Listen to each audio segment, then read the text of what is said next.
All right, welcome back, everybody. Today we're going to be doing section 7.3, and this is where we get to learn another integration technique called trigonometric substitution. I'll go ahead and pull up the slides, and let's get started.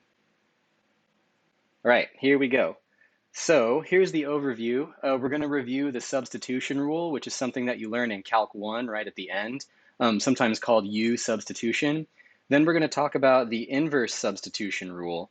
This is really the one that we're going to be using in this section, but you're also going to use it again much later in Calc 3 when you get to section 16.9, I believe it is. Then we'll go through the process of trigonometric substitution. You'll see what it's about. We'll talk about a table of trigonometric substitutions. This is basically the structures that you're going to have to memorize to be able to use trigonometric substitution. And then the rest of it is just going to be a whole bunch of examples. So we'll do a bunch of examples, and then the activity for this section as well is practicing a bunch of these examples.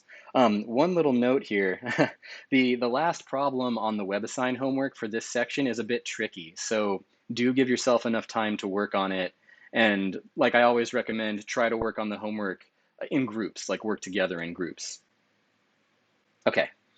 So if you recall from section 4.5, this is where you learned what's called the substitution rule. And here's the theorem stated in its entirety for a definite integral. If you've got a differentiable function u, and u prime is continuous on the interval a to b, and f is continuous on the range of that function u, then you can turn this integral here, the integral from a to b of f of u of x times u prime of x dx, into this integral right here. And usually the idea was that that resulting integral would be simpler to evaluate, and so that's why you did this substitution. The theme is basically the same in today's lesson as well. So what was actually going on with that particular rule? Well, what you would do is you would look for when the integrand could be factored into two expressions, where one factor was the derivative of a part of the other factor.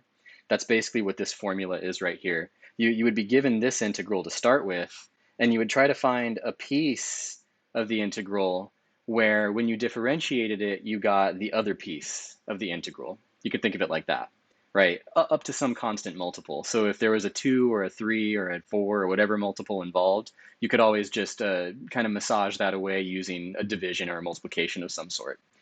So in this section, we're actually going to be using this rule in reverse. So we're going to go backward in some sense. So let's start with this. Let's say we want to evaluate the integral from a to b of f of x dx.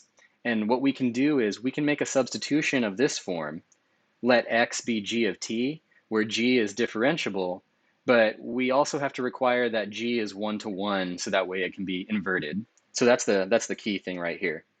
We need the function that we're going to plug in and substitute for x to be a differentiable invertible function. All right, so let's suppose that we can for a minute. Let's suppose that g is differentiable and that g has an inverse. Then we can alter our integral like so. So when x is equal to a, that lower bound, we know that g of t will be equal to a. And since g is invertible, we can write that t is equal to g inverse of a. And so this lets us re-express the endpoints or the boundaries of our integration in terms of the variable t instead of the variable x. Also, we know that dx is equal to g prime of t dt, because if x is equal to g of t, then dx dt is g prime, right? So we can get the derivative there. And with all of these substitutions, we're able to rewrite our integral as follows. So here we replace a with g inverse of a, b with g inverse of b, x with g of t, and dx with g prime of t dt. So it's a substitution. So it is very much a substitution. The only difference is that we are substituting for the input variable instead of the output, you could say. All right, this is what's called the inverse substitution rule. And the idea is that this new integral may be easier to evaluate than our original one. That's something you always want to keep in mind. The purpose of these techniques and the purpose of these rules is that we want our integration to result, or we want the process to result in an easier integral to evaluate. That's really the difficulty with integration, right? You're given an integral that's difficult to work with, but if you can tweak it and massage it in just the right way, you might get an integral that is easier to evaluate. So that's always the goal. But I'll say this too. I say it here, and I want to emphasize you do want to really get comfortable with this rule and this notion of the inverse substitution, because you're going to see it in a very generalized in a very important way in 16.9. And that's where you learn the change of variables formula for multiple integrals. And that is a an incredibly powerful formula, an incredibly powerful idea, and you're going to use it a lot in the future, especially for those of you that go on to use integration in your job, in your profession. All right, so here's the theorem stated just concisely.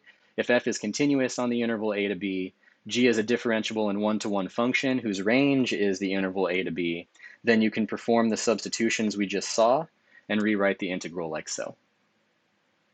Okay, so this is a good time where I'm going to throw up just the thinker for a minute. I want you to kind of stare at this theorem and just ponder it for a minute, maybe flash back and look at theorem 1, the substitution rule, but just give yourself a minute to kind of process what this thing is saying.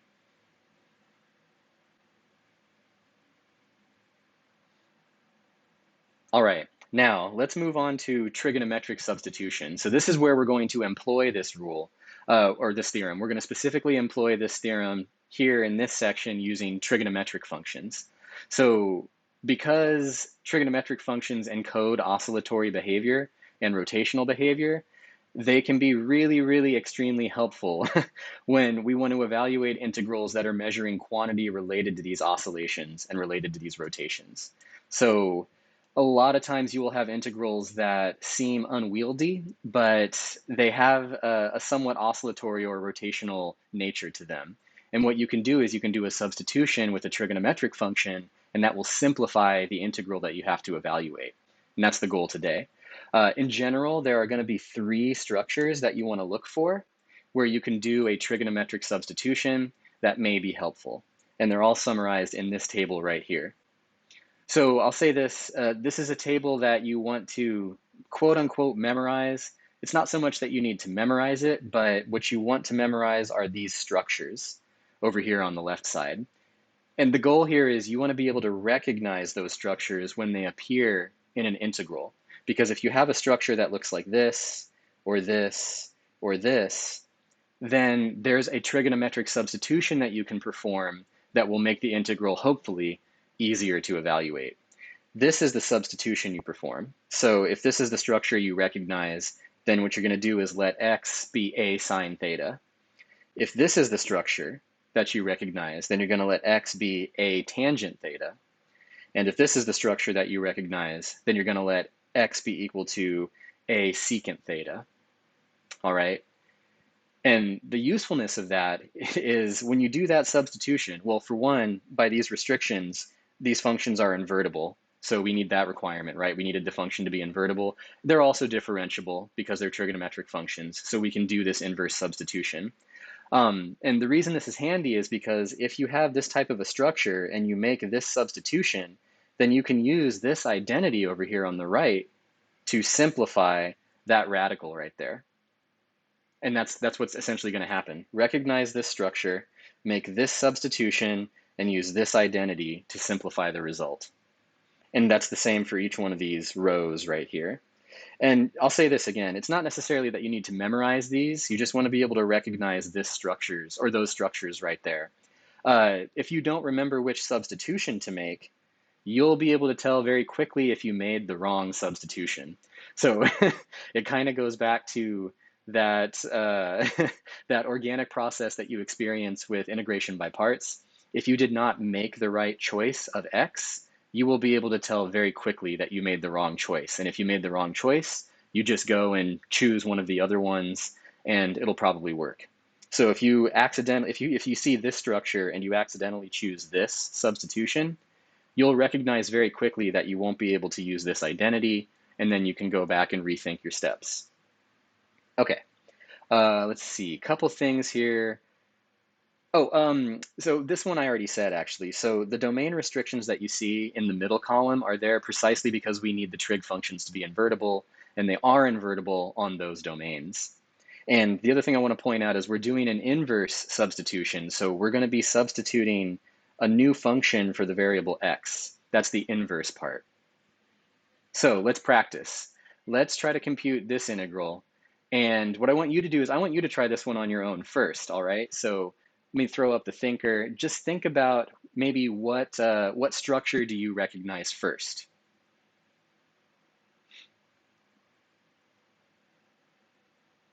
All right, now say something out loud. What structure do you think you recognize? Remember, you just can say it out loud to yourself or to the wall or to your dog.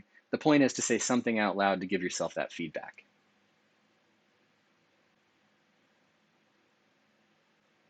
All right, now try to work it out on your own. Use the substitution or use the structure that you identified. Try to remember the substitution you should use and then see if you can simplify this radical. And then once you can simplify that radical, see if you can compute dx, all right? And then we'll do it together and do all the substitutions.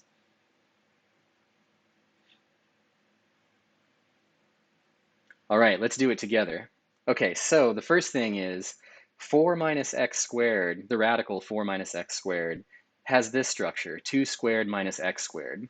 And that's basically the a squared minus x squared structure. And so that means we should choose this substitution right here. Let x be equal to 2 sine theta. Again, you can look back at the table and see that we have this structure, so we're going to make this substitution. X equals 2 sine theta in this case. All right, so x is going to be 2 sine theta, and the domain's going to be restricted as in the table. Then once we make the substitution for x, our integral becomes something much nicer. Watch this. This thing becomes this when we substitute 2 sine theta. Just some basic simplification here.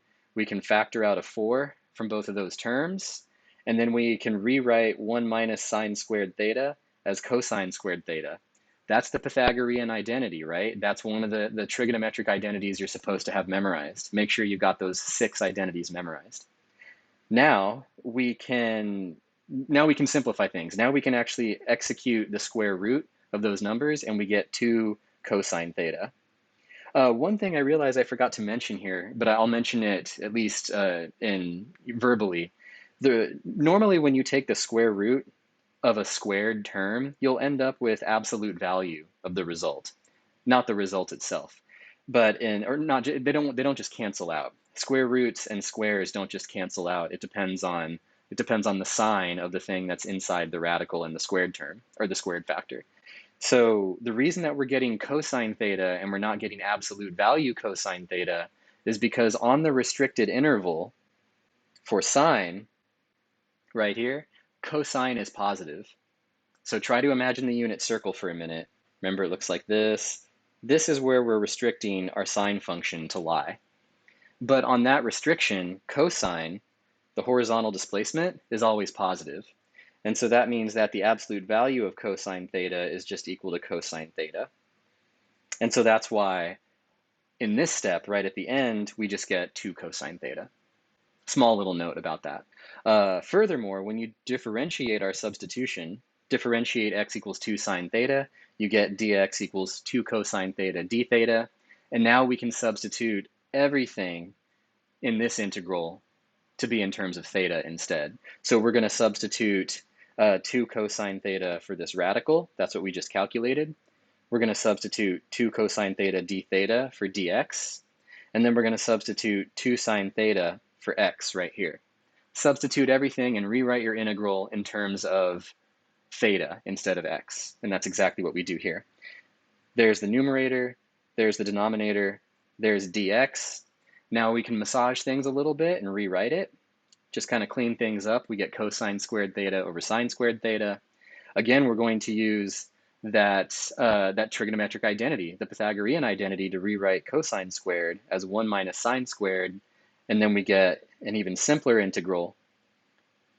And then this is where we're at the end. Or not the end. We're almost there, about halfway through. Now, these integrals, I say these because you can split it into 2. Those are 2 integrals that you should know how to compute easily. For one, remember cosecant theta is one of those integrals that you want to have memorized. And sine theta, that's an easy one. You're just doing the antiderivative of sine theta. So here we go. We can evaluate this trigonometric integral just using the simple trigonometric integrals that resulted. And we get this. There we go. So now there are no more integrals involved. We just have a function. We have an antiderivative. But we're not quite done yet. Not quite done yet. This is not the final answer for this question. We haven't fully evaluated the integral. Notice that we started with the variable x. Our integral was given to us in terms of the variable x, and since this is an indefinite integral, we need to finish in terms of the variable x so that we can say, basically we're computing a family of antiderivatives, right? That's what the plus c is for. We're computing a family of antiderivatives, and that family needs to be in terms of x. So what do? We've evaluated the integral, but our result is in terms of theta. So how do we get back to writing it in terms of x? Well, we're going to use the very trig substitution that we chose at the start. That's what we're going to do. So this is the relationship between x and theta, and this relationship was our choice. We chose this relationship. Now we can invert that relationship to write things in terms of x instead, right? So here, let me go back to this laser. X being equal to 2 sine theta means that sine of theta equals x over 2. And we're going to do something that you learn in trigonometry, which is, hey, if you know that sine is x over 2, then you can construct a right triangle that has that relationship, solve for the missing side, and then you can evaluate any of the trig functions using that right triangle and right triangle trigonometry. So remember, sine of theta is opposite over hypotenuse, opposite over hypotenuse. Using the Pythagorean theorem, you can compute that the missing side is going to be square root of 4 minus x squared. And now we can use this triangle to go and back substitute everything that we need to be in terms of x. So here we go. This was the integral we started with. This is our evaluation of the integral in terms of theta. And so now we need to go in and substitute everything back in again. So what is cosecant of theta? Well, cosecant is 1 over sine. Sine is opposite over hypotenuse. So cosecant is hypotenuse over opposite. Hypotenuse over opposite. So cosecant theta becomes 2 over x. All right, what's cotangent? Tangent is opposite over adjacent. So cotangent is adjacent over opposite. So cotangent becomes this. What's cosine theta? Cosine theta is adjacent over hypotenuse. So we get, is that right? Yes, oh yeah, here we go. I thought there was an error, but there's not. Adjacent over hypotenuse. So we get square root of 4 minus x squared over 2, but don't forget there's this factor of 2 in the front here. So when we do 2 times this over that, the 2's will cancel, and we're just left with square root of 4 minus x squared plus c. And that is the final answer. That's the final answer. So this is another one of those times where it's kind of fun to imagine this for a minute, but what we're saying is that the antiderivative of this function, or one of the antiderivatives, is this one right here. So if you want to just have fun and do a little experiment, try to differentiate this function and see if this is what you get. Because you should. That's exactly what you should get when you do that derivative. You'll have to use a lot of differentiation rules, like the chain rule, the quotient rule, maybe a product rule in there somewhere, who knows.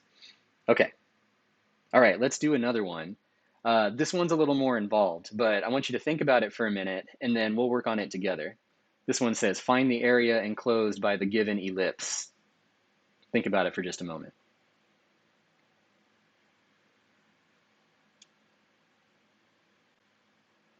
Okay, now let's work on it together. This one, to compute, you've got to simplify the problem just a little bit. So one thing that's good to do is draw a picture, just so that you can get a picture of the integral you're trying to calculate, right? And what we're going to do is this. If we solve this equation for y, that is equivalent to finding the function of this upper half or this lower half, right? So this equation, this equation right here, this equation is giving you the functions for the upper half of the ellipse and the lower half of the ellipse. In particular, the positive one will be the upper, and the negative one will be the lower. All right, because now we need an actual function, right? We need to be able to evaluate an integral of a function of x or y, our choice. Let's stick with x to make it easy for now. Also, since the ellipse is symmetric with respect to both of the axes, we can just compute the area of one quadrant and then multiply that result by 4. So we're going to restrict our attention to quadrant 1 right here, and we're going to find this area, and then we're just going to multiply by 4 to get the total area of the ellipse.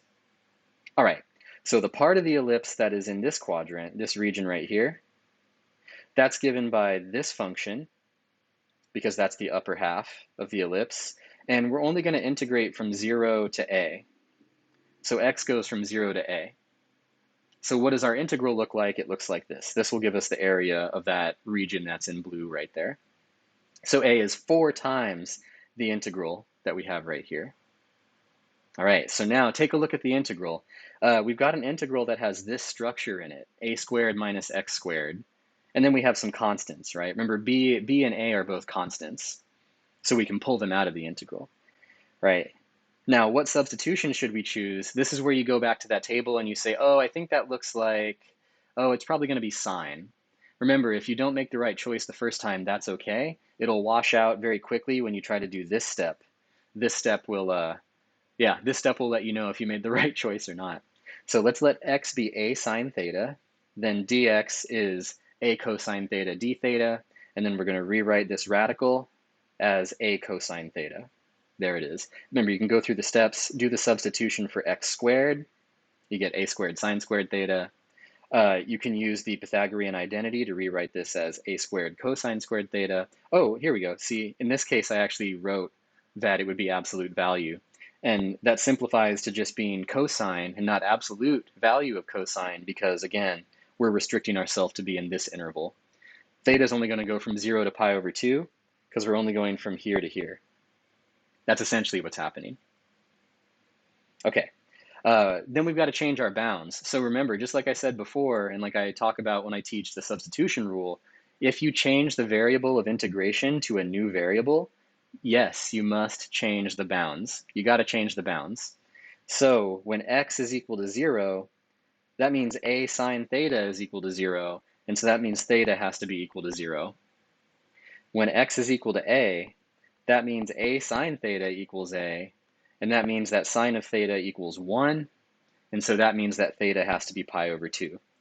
So again, intuitively, it's not surprising that we're integrating from theta equals 0 to pi over 2. And this is a little bit of a flash forward to chapter 10 when we learn about polar coordinates. In essence, we're integrating radially, and we're going to explore this idea a lot more in chapter 10 in great detail, in perfect detail. But what we're doing is instead of integrating a bunch of rectangles like so, we're basically going to be integrating this way. We're going to be integrating radially. More about that later. No need to jump ahead that far. Okay, where are we here? Okay, let's do all the substitutions now. So we plug in all of our stuff. We substitute for this radical. We substitute, right, where's the radical? Right here. Substitute for dx right here. And then we get that, oh, substitute our bounds, right? Got to change the bounds. And then we're left with this integral. Okay, so now all of our attention gets turned onto this one integral here. And this should be an easier integral to evaluate if we've done things right. In this case, it is, right? This is basically cosine squared.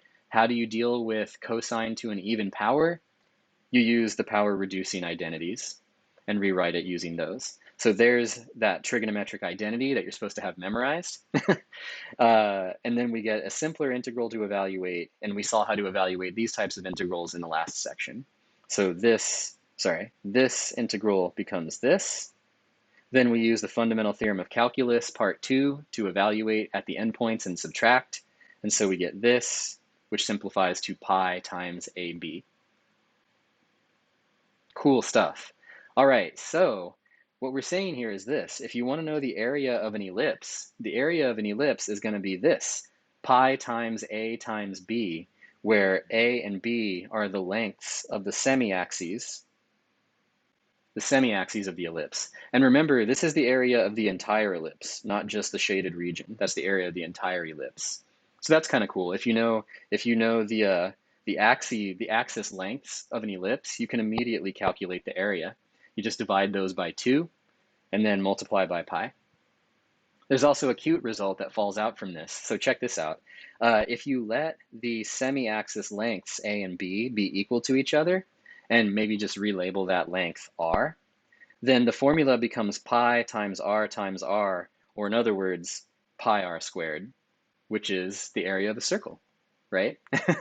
Because a circle is basically an ellipse where the two foci are merged into one, and you just have a single focus called the center.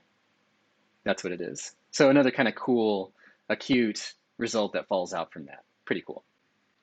Okay, now let's do this one. This one I want you to try on your own, and then we'll work it out together. So first, think about it for a minute. Think about what substitution you would make.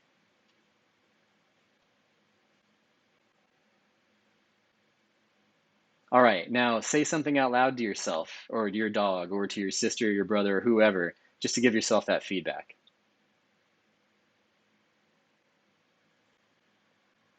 All right, now try to work it out on your own. Make that substitution, simplify that radical, compute dx, and go for it.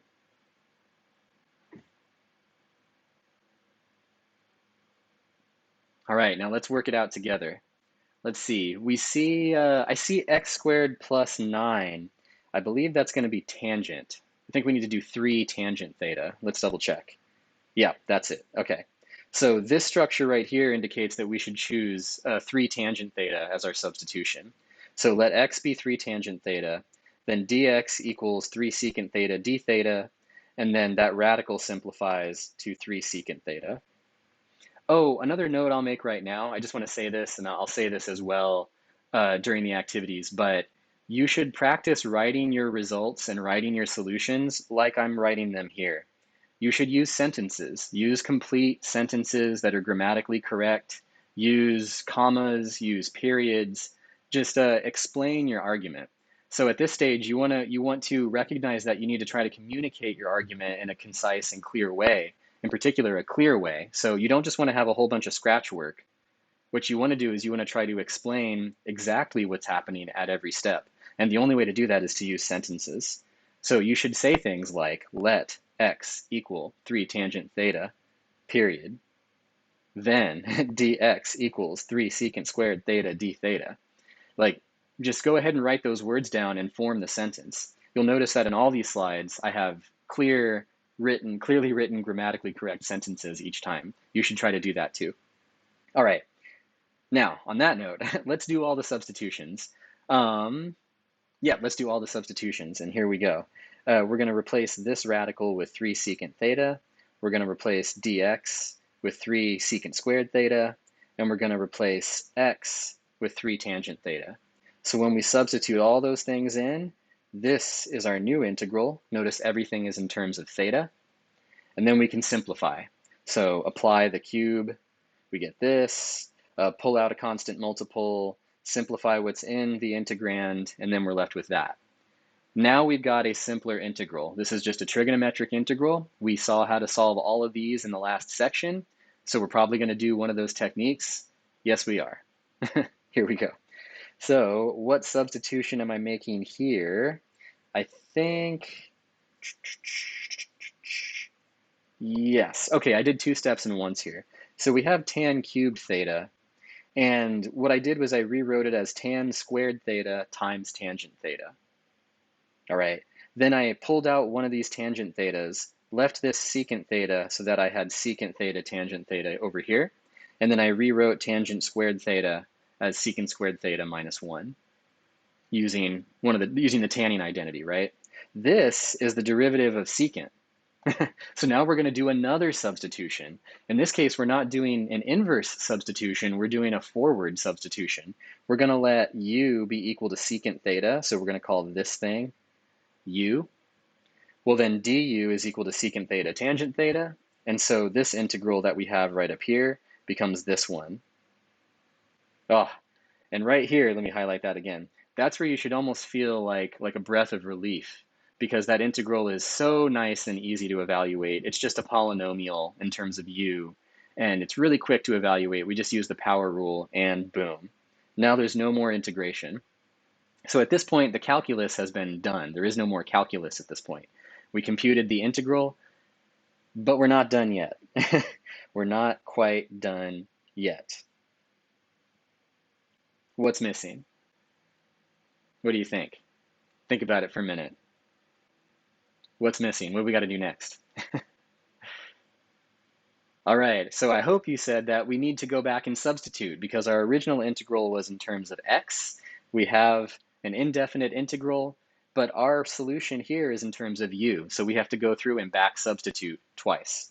So we need to substitute what we chose to be u, which in our case is secant theta. And now we have our result in terms of theta, but we need to get it back in terms of x. How do we get it back in terms of x? We use the very substitution that we chose to represent the relationship between x and theta, which was this, that x equals 3 tangent theta. If x is equal to 3 tangent theta, then that means tangent theta is equal to x over 3. Remember, tangent theta is equivalent to the length of the opposite side over the adjacent side. So we get this right triangle here, opposite over adjacent. Use the Pythagorean theorem and you can solve for the length of the hypotenuse, which will be square root 9 plus x squared. And then now you can read off all 6 of the trigonometric functions just using this triangle. So what is secant? Secant is 1 over cosine. So what's that going to be? Hypotenuse over adjacent. This over this. Boom. There's secant theta. I'm sorry. Oh yeah, there's secant theta. And that was the only one we needed, actually. It was just secant theta. So we get this right here, and that's it. That's really it. If you wanted to at this point, you could simplify it and massage it a little bit to write it in other forms. You know, we've got some common factors here. So, you know, you could factor one of those out. You could do all sorts of things. You could simplify, you know, there's a 27 and a 3 down here. There's a 9 and a 27 down here. There's other things you could do. But at this point, that is the answer. All right. So on that note, let's play. Let's play. We'll do the activity related to this when we meet next time. That is trigonometric substitution. Hopefully that wasn't too bad. Remember, you can always review these. You can always ask me questions when we're doing the activities and so on. But thank you again for listening, and I will see you next time for section 7.4, which is about partial fraction decomposition. All right. Have a good one. I'll see you next time.